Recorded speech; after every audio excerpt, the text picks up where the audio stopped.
I'm Scott Allen Miller, and this is my life living in Leon, Nicaragua. This morning in Instagram, we got a reel that my wife sent over to me. It was something that definitely piqued her interest as people who have traveled around the world with our children and have decided to move abroad with them. One of the things that drives a lot of our decision making around that is wanting to be able to provide our children with a better future, but also a better life as children. And of course, their safety is a really high concern within that, a driving factor in many cases. And one of the reasons, certainly not the only reason, and certainly not the primary reason, but a key reason that we live abroad is that we want our children to have a safer life. There's so many things, both violence and abduction and just all kinds of things that we're scared of in some circumstances, or always scared of happening to your children. And there's always some risk of that, but lowering percentages, making them more safe is always a very important thing. And so that's something we're very conscious of. And she sent me this article that someone had written, a family that was up in Guatemala, and she thought that it really hit home, and so I wanted to share some thoughts about that on today's show. So we're going to talk about that right after the bump.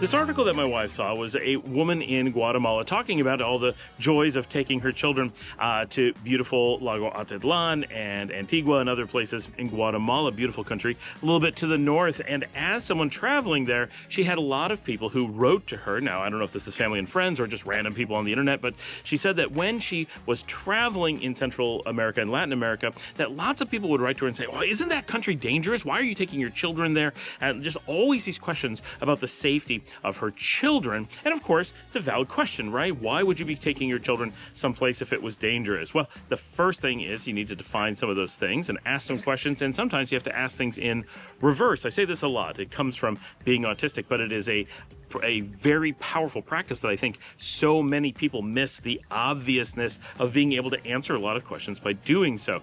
So I want to talk about a bit about this because we've lived in Europe, and something that she pointed out in the article is that she had also lived in Europe or traveled. I don't know if she was living or traveling, but when she spent extensive time in Europe with her children, no one was asking the same questions. We weren't concerned about going to Europe with her children, but when they went to Latin America, suddenly they were expressing these concerns, whether they were genuine concerns or simply attempting to make her feel bad or make it sound like a threat or whatever. We don't know, right? We don't know why these things come up. But it is true as travelers that we often find these questions being asked, but not generally being asked in a way that makes a lot of sense. Of course, it's an important under the hood question, right? What are you doing for your children's safety? Because I have children, I'd like to keep them safe, if that's truly what's being asked. If people are simply questioning, your parenting, then it's not a very genuine thing. But a lot of people are like, well, I have children, I'd like to travel. Do you feel this is safe? Right? These are legitimate potential questions for sure, but they should be coming up in a more uniform way if that's the case. It shouldn't be, I'm going to Italy and no one cares. Like, oh, sure, take your kids there. Is Italy really so much safer than Latin America that you would not question traveling to Italy, but you would would question traveling to Latin America? That doesn't seem legitimate, but okay. And then there is, of course, some statistics, right? Guatemala is a much more dangerous country, violent crime, than Italy, for example, just as extreme examples. Italy being crazy safe in the general sense of violent crime, and Guatemala being quite high. But this brings up some important points in many different ways. One is, if we're going to be asking that question, we shouldn't be randomly picking certain places that we personally maybe have some personal feelings about and be like, why would you go there? That doesn't seem safe. And two, we need to be thinking about what these things mean, right? So one is, it's obviously the safety of our children that we're concerned about, not safety in general. Now, one could reflect the other, of course, but that's an important thing to understand. What is the safety of children in Italy? Well, also quite safe, of course, but what is the safety of children in Guatemala? And that's especially your children, right? Not children who are growing up in a poor village, and it's unfortunate that they do not have the same safety that your children likely do, but it is important when you're answering this question. We're not talking about the grander ethical scope of why are some people safer than other people. That is unfortunate unfortunate that disparity like that exists, but that's not the context of today's talk. But this idea that your children is what you have to gauge. Well, we lived in Spain, and the safety of our children was extreme. We had no concerns at all. We've lived in Italy, same thing, no concerns at all. Lived in Greece, same thing, no concerns at all. When we lived in Ukraine, we had some tiny concerns, but it was just because we lived in a big city versus small villages, right? Anytime someone lives in a big city, you have a lot more potential danger. Your chances of violent crime, abduction, human trafficking, anything like that, much, much, much higher in a large city than in a small village or living on a farm, something like that. So that alone is an interesting point that you really should be asking far more often. Wait, you're going to visit a city? You're going to go to Washington, D.C. or New York City or Rome, Naples is far more important than you're going to go to the U.S. or Italy or some other country, right? Just going to visit a city creates vastly more danger. Cities in the U.S. and cities in Italy are both more dangerous than villages in the U.S. or villages in Italy. Doesn't matter which one you compare, the cities are more dangerous than the countries in basically all cases. So just population density alone represents some amount of risk. That is not to say that you need to avoid all cities, of course. The reason cities are big is because lots of people live there, and that means lots of kids are growing up there, and it's okay. But if we're trying to come up with statistics about safety, that's the first thing. It is the size of the place. So no one is ever saying, oh, you're going to a big city, and that alone is telling. People don't seem to actually be on large scale concerned about the actual safety of the kids, because it's never the thing that they're looking at. They're always looking at something that seems that they're using it as a common proxy. And I think we all know that this is an excuse to make someone feel badly about their decisions or try to make someone look badly about their decisions, which is why we tend to find it so hurtful, but also because it's often backwards. And they're actually trying to encourage more dangerous situations for our children, on top of trying to make us feel bad for taking care of our children, which is a really horrible situation. But it's something to really dig into, because you will see these comments. If you have children and you're going to move abroad, you will get these comments, guaranteed. Or if you're just going to travel, and if you are reading the comments on other people's media, you are almost certainly going to see these comments come up on places, and it's good to have some context around it. So that's sort of why we really want to dig into it. So that city thing, first of all, is very important. That tells you a lot about what's going on. Second is, you have to identify how it is for your children, right? Some places, we'll pick on Costa Rica to the south because they're a big tourist destination, but Naples would be another great example. These are places that have high tourist densities and specifically well-known crimes against tourists. Costa Rica has a reasonable violent crime rate, but it is 3 times the rate of Nicaragua. So now the example that this article was about Guatemala, which is much higher than either in the general sense. But importantly, when you're in Costa Rica, and we talk about this a lot, the violence that they do have has a high tendency to be aimed towards tourists. And while I don't know specifically of any children in Costa Rica who have been put in danger due to tourist-focused crime, they certainly are in the target demographic versus if you were to come here to Nicaragua, where crime is much lower, and there's just not there's no general demographic that's in real fear here, but it is certainly not tourists and expats who are targeted. So that 3 times violent crime rate in Costa Rica is very misleading. Easily, a child of expats, your children, the one we're talking about in this context, might have a 10 times differential more safe in Nicaragua.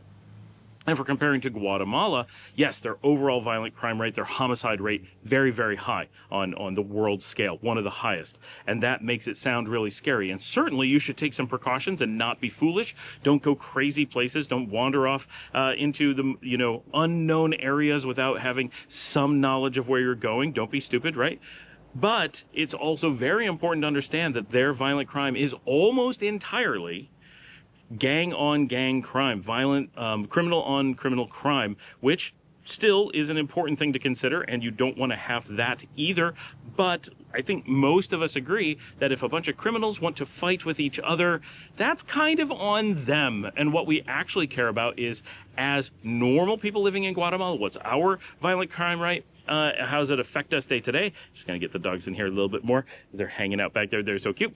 And more importantly than anything, as expats or tourists with children, how safe are our children? How are they impacted by this? And that's where it gets really interesting, is that I don't know the actual statistics, but living in this region, when there is basically any kind of violent crime, we had 1 murder happen in Costa Rica in the last month, and it was all over the Nicaraguan news, right? So it's pretty safe to assume that when the categories of people that we are concerned about, meaning not locals, but expats who are living in the country, if something is to happen to them, it tends to make the news, which begs an important question. Has any expat child, either tourist or expat living in the zone across all of Central America, been abducted or killed knowingly in the last 10 years? Possibly. Easily, possibly. There's easily the chance that it happened and I'm not aware of it. But we follow the news pretty closely. We've been living either in or associated with this region for 10 years, and we've heard of none. Zero. Right? That's pretty good. Right? Can Europe say the same? Maybe. Right? Can the Caribbean? Probably not. Right? So lots of places that people would go without thinking twice may not actually have the track record that we do here. Now, we could do some deep research. I did not do deep research on this. I'm doing casual research. Like, we've been here a long time. We never hear about this stuff ever. We definitely would hear about it, even as rumors, not even getting that. That's really important. So compare that to the United States. Have any children been killed in the United States who are, would have been expats had they moved abroad during that time? Right now, we're comparing apples and oranges in the United States. We're talking about people who live there, and when they're abroad, they're not, right? So my children, if we lived in the United States, would be Americans living in the United States, and now they're expats, or now they're immigrants living in Nicaragua. So I understand that this is an unfair comparison from a which country is safer perspective, but that's not what we're asking. What we're asking is what is safer for your children. So if you're an American, in my case, that's how we have to evaluate it. If you're Canadian, you'd have to compare. If you were in Canada, then if you moved to the United States, what would be your safety? However, we know that immigrant children and expat children in the United States are specifically at danger. They're in one of the most dangerous categories. So the U.S. actually has a really horrific track record, specifically with children, both of Americans and of expats and immigrants who live in the country. But the United States is now world famous for its violent crime towards children. There are few places in the entire world where children of anybody are less safe than in the United States. That doesn't mean you should panic and freak out and run around and be like, oh my gosh, he's right, it's so dangerous. No, it's not any more dangerous than it was an hour ago. Well, maybe a little bit, but very little. But you should be stopping and thinking and saying, wait a second, everybody worldwide is appalled by the dangerous situation that there is for American children or children in America. And they don't have these same fears in Central America. They don't have these same fears in South America. They don't have these fears in Southeast Asia. They don't have these fears in so many places, certainly not in Europe. You can go to China, all kinds of places where you're not going to, huge swaths of the earth do not have these statistical risks in the way that the U.S. does. My children, they've spent slightly more time, this may not be true anymore, but I think so, slightly more time in the United States than they have outside the United States. And during that time, they have certainly been adjacent to, luckily my children have not had to deal with violent crime, but have been adjacent to violent crime in the United States far more often than the never that they have been exposed to outside the United States. They have been through overthrows of government. They have looked out the windows and seen active overthrows going on when we were in Eastern Europe. They have been in war zones, active military on the streets, occupation underway war zones. No particular fear, no particular risk.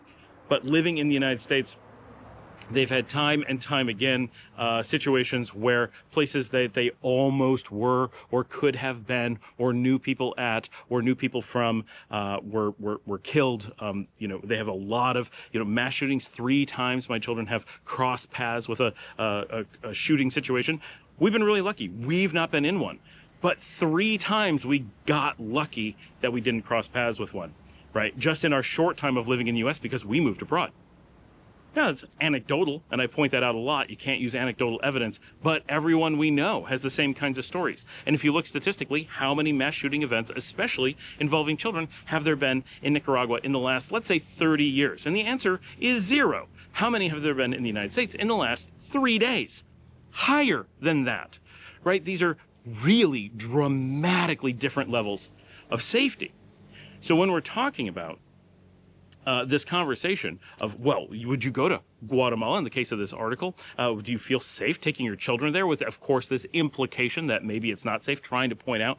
Well, ask the question in reverse, right?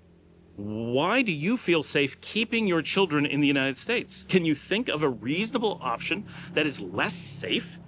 Certainly moving to Latin America would make them more safe, maybe because you're expats and not because Latin America is actually safer. That's legitimate. But you would be an expat. We're talking about your children, or in my case, my children. And when we're comparing their safety, which as a parent is what we need to be concerned with. Yes, I have concerns about the safety of all the children in Latin America, and I wish I could just magically snap my fingers and make them all 100% safe all the time. That would be wonderful. I cannot. But I will do what I can to promote their safety, but not as much as I will do to promote the safety of my children, right? And if all parents took the exact same tact, we would have a lot safer children overall. It would not protect everyone by any stretch, but it would move in that direction, and we hope that more parents do that, right? That is a thought process that is important. But in doing this, when we ask, which is safer, staying in the United States for your children or moving to Guatemala, a place that is ranked very, very high in violent crime? Well, unless you're intentionally putting them in risk in Guatemala, which then you'd have to compare to intentionally putting them at risk in the United States, then they are going to most likely be statistically significantly safer in Guatemala than in the U.S. Their exposure to potential risk being an expat in Guatemala or in El Salvador or probably in Honduras or definitely in Nicaragua or reasonably in Costa Rica, definitely in Panama, and most of Latin America, is going to be safer than if they stayed in the United States. And this is true in many parts of the world. Many places that may sound kind of dangerous or just seem like, really? Can you just... Yes, most of those places are going to be safer. Even large portions of Africa, large portions of Asia are going to be safer. Of course, you can cherry pick places that would be more dangerous. Well, if I went to Yemen, it wouldn't be as safe. Well, if you have to start cherry picking, it means your brain knows that you're in a dangerous situation. Now, if you're from Canada, it's different, right? Are your children safer in Canada or in Latin America? It's probably Latin America, but it's going to be very hard to prove that.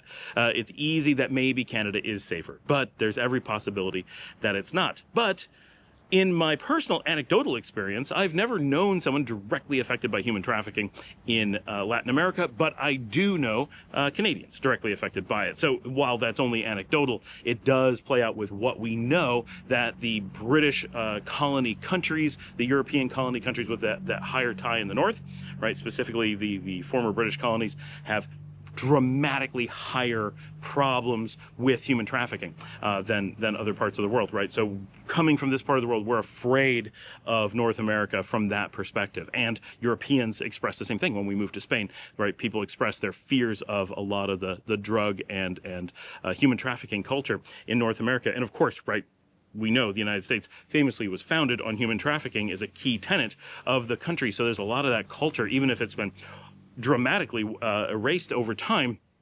Some of the underlying components are still there, and so it's sensible that we see this as a cultural extension from the parent country, from the UK, as it spread throughout its colonies, and it didn't completely go away. So we see those countries as being more fearful. There's a lot of cultural things that came from England that have long-standing negative implications to the overall culture within those countries that we see as similarities, right? So all those things, even coming from Canada, you easily can make an argument that your Canadian children will get just a little bit more safety by living in most other places. Certainly in Nicaragua, certainly in El Salvador, absolutely they would be safe.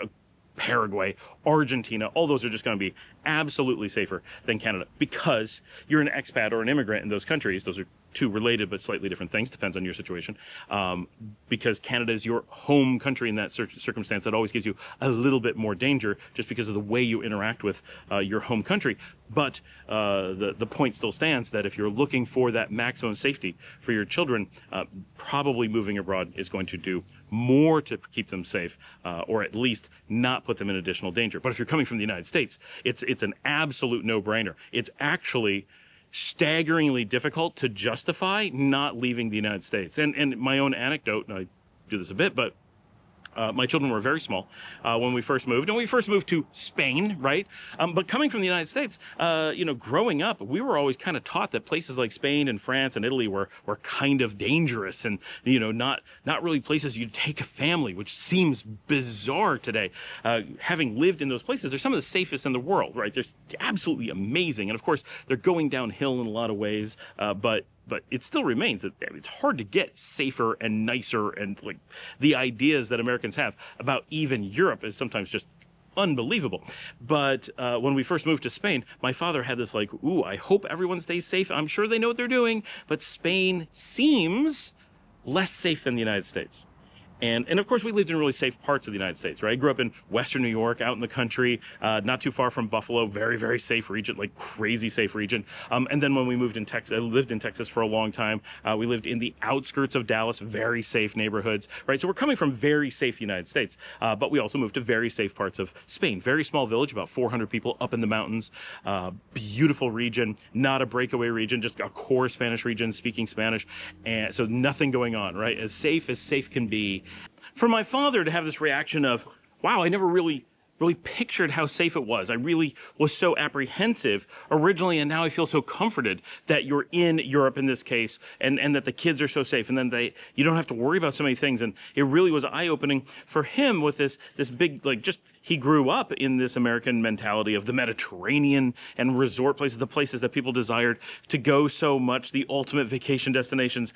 I think this has changed a bit, but definitely throughout my childhood, these were considered like dangerous, scary places and it didn't make any sense. It didn't hold up with what you saw on TV. It didn't hold up with what you saw in history. It didn't hold up with anything you studied. But there was this just kind of general feeling that people who spoke Romance languages all those regions were dangerous, just by the nature of the language not being Germanic. And even Germany was not portrayed so incredibly safe or as affluent back then. I remember teachers trying to trick me and be like, oh, we've been to Europe. Germany's not really all that nice. It's so poor and blah. And of course you go and you're like, wow, this makes the U.S. look poor. Even back then, when the disparity was much higher and it was still occupied by the U.S., the disparity now is just crazy. But so my father had this really quick shift, and then within 6 months, we had started living in, we had moved to Latin America. We were jumping around a bit and exploring different countries, and we kept going to places that historically he had very different impressions of, and many people had different impressions of, right?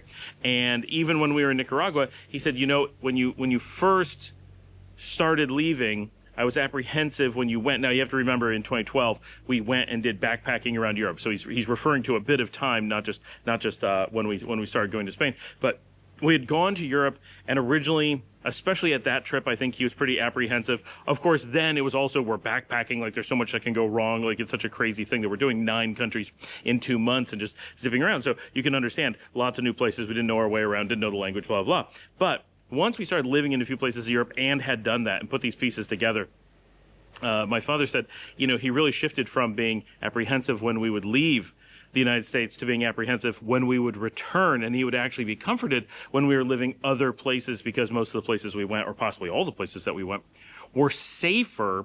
And he started to realize and internalize this feeling that even in Latin America, which is not at the time as safe as Europe, now it may be safer, they're both pretty safe, right? We're not talking about dangerous places, but that he really started to see that as a place where he didn't worry about us so much, right? We're adults, we can take care of ourselves. We're not in great danger. But his grandchildren living in these places, it started to make him feel comforted that he knew they were living in places where they were safer and better taken care of. And so many of the things that he has to worry about in the United States, he didn't have to really worry about, or not as much, right? And that was 10 years ago, right? 2012, even longer, but 10 years ago that we moved away from the United States. And for him to have that reaction then and consider how dangerous the United States has become since then, and importantly, how dangerous it has become for children. If you're actually looking at violence statistics, the U.S. has maybe gotten safer overall, right? So have a lot of other places. Like in many parts of the world, safety has gotten better. Maybe not in the last 6 months, but before that, the U.S. was doing pretty well. didn't have a high level of arbitrary detainments. There's a lot of things that we didn't have to worry about that are now changing. But the U.S. generally had better crime rates, except when it came to children. When it came to violence against children, the violence rates have skyrocketed in the U.S. The amount of things that you have to worry about when you have kids is so much more than it was 10 years ago. When our children were born, we were concerned about safety for them in the United States, and that was before everything got so bad, right? Maybe it was just starting. Maybe we had some hints of it, but it was nothing like it's been over the last 10 years.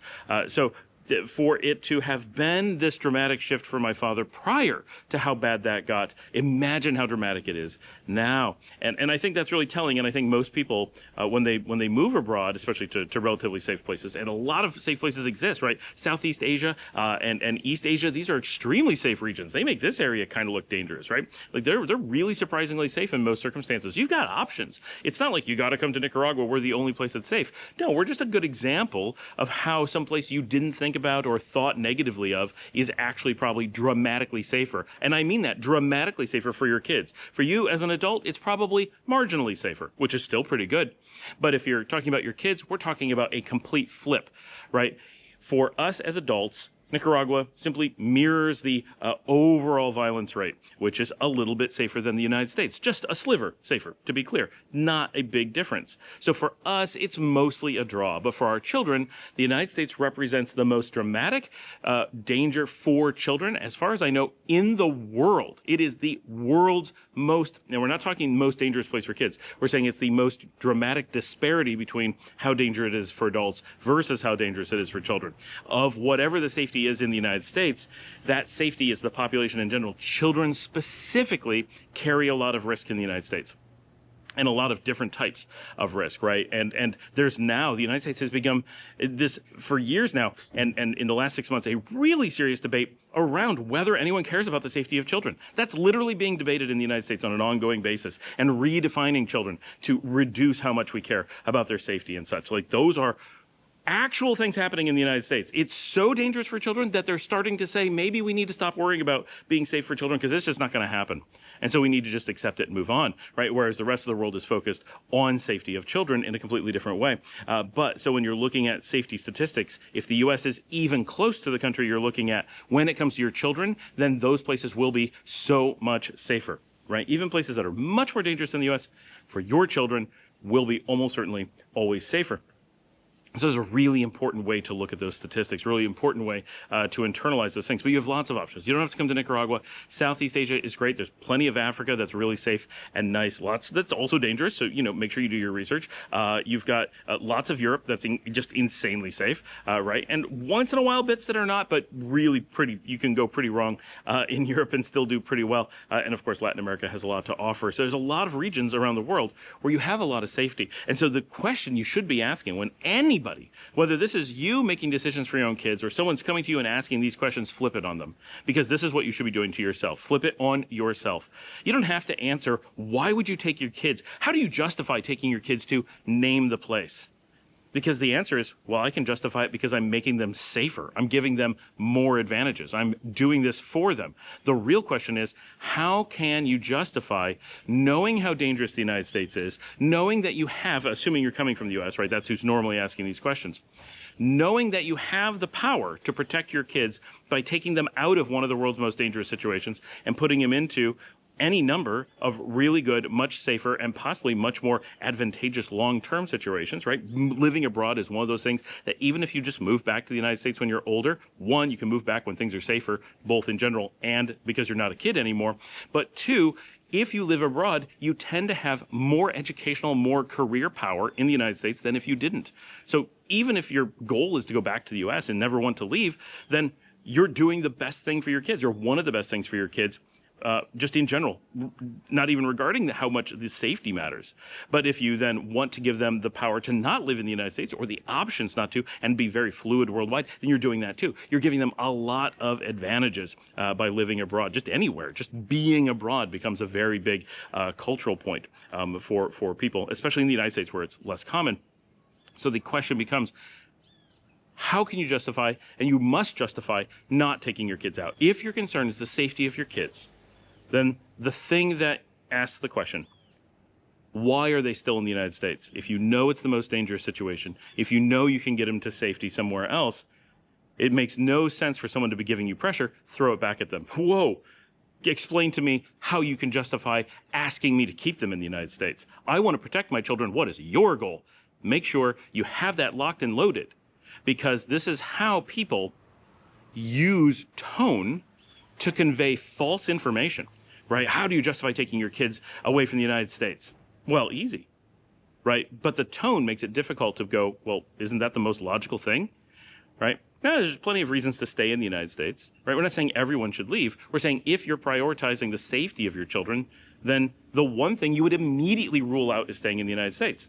Most people don't prioritize it to that level, and they consider other factors: how close they are to family, what their job requires, what their current career opportunities are, and so forth. That's reasonable, right? It sounds ridiculous to put anything above the safety of your children, but as Americans, few things matter less to the average American, sadly. Right? Which is why people are angry that you're taking your children somewhere for safety, right? It makes them look bad, but it also exposes this problem. Right, but you have a cultural trend where safety isn't a priority. People who are prioritizing that safety aren't looked upon well, and that's why you're getting these, one of many reasons that you're getting these reactions from people. Once in a while, you may have an honest reaction, someone who actually doesn't do any research, but actually thinks that they can do no research and give you a toned question in that way. But let's be honest, if someone does no research and says those things, that's a form of dishonesty. They're trying to make you think other places are more dangerous, or they're trying to accuse you of something that they haven't checked if there's a reason to accuse you of. So while they aren't exactly lying, they are. It's truly dishonest, right? They're implying something that if they didn't research it, it's right. Anytime that you just make something up and act like it's true, that's a lie. But if they did look it up and then are acting this way, knowing that it's false, then it's absolutely a lie in every possible sense. But that's kind of the foundation you have to come from. Expect when people give you things like this, that it's false, and that you can just come back with, well, let's actually analyze this, right? And it's a tool that a lot of people don't have, because you're not used to having to respond to people about these kinds of things, and so often. But I've done social media work for decades, and being ready with these, understanding that people are going to come at you with these things, just reverse it, right? Ask them the opposite. If you're asking me to justify this, you justify the other, because I know how I can justify this. I'm taking care of my kids. I'm looking out for my kids. Safety is a priority for me. Why isn't it for you? Right? Don't let their tone, or don't let false information from them become a thing you have to defend. You don't have to defend that. They have to defend that. That's how it works. Right? Your defense is, it's safer. So explain to me why safer isn't better. Thanks for joining me. Like and subscribe. If you'd like to help support the channel and the work that we do here, you can buy me a coffee at buymeacoffee.com/ScottAllenMiller. As always, it comes right to me. It's like Patreon, and it really helps with all the things that we do here. I'm about to head out to the beach and do some filming out there, so that'll be a nice change of pace. As always, get in the show notes. We got plenty of information for you, including how you can send in questions of your own. And of course, you can get in the comments and say hello or ask a question there. And as always, share on social media, tell someone about the show. Anywhere you can send a link, it helps a lot. Watch another episode, that actually helps quite a bit. And I will see all of you tomorrow.